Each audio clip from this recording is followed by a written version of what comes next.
Hello, welcome to The Update. I'm Abby Smith. Tributes are flowing for former Labor Leader Simon Crean this morning. The 74-year-old has died of a heart attack while travelling in Germany. He led the Labor Party from 2001 to 2003 while in opposition, and it was in 2003, speaking in Parliament, Simon Crean addressed the visiting George W. Bush about their differences on the Iraq War. On occasions, friends do disagree, as we did on this side with you on the war in Iraq.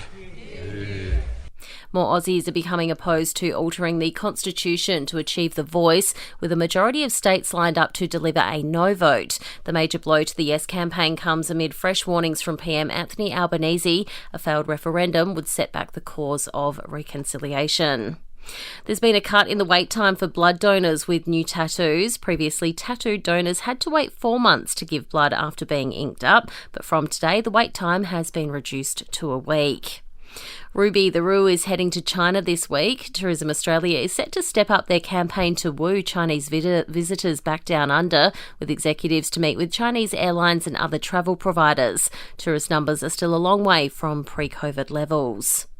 Adelaide Hills residents are on high alert this morning, with 2 large dams at risk of breaking banks after more than 4 days of heavy rain across the state. Property owners in the affected areas are being told they may need to evacuate. Rain is also forecast for the rest of the week. And the Duchess of York has had an operation after being diagnosed with breast cancer. Sarah Ferguson was delivered the cancer news after a recent routine mammogram, and it's understood her prognosis is good. Entertainment and sport next.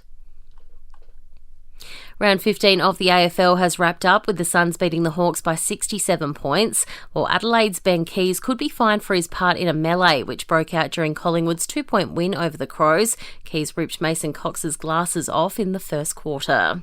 Switching codes in the NRL, the Rabbitohs are licking their wounds after being smashed by the Cowboys, while the Roosters went down to the Raiders. In tennis, Nick Kyrgios has withdrawn from his second tournament this month due to knee soreness. The Aussie remains hopeful he'll be fit to play Wimbledon, where he finished runner-up last year.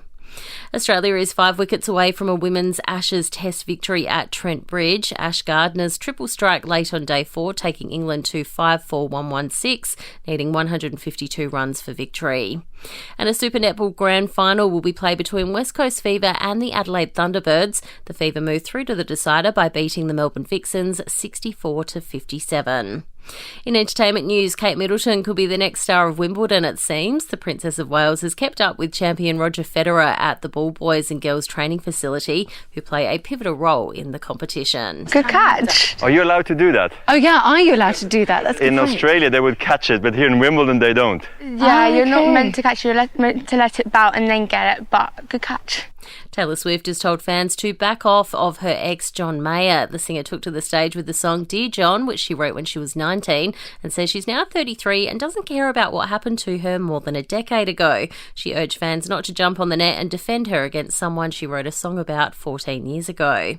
And after publicly announcing their pregnancy last week, Kourtney Kardashian and Travis Barker have revealed the gender of the child. The couple are expecting a little boy, which will be grandchild number 13 for Kris Jenner.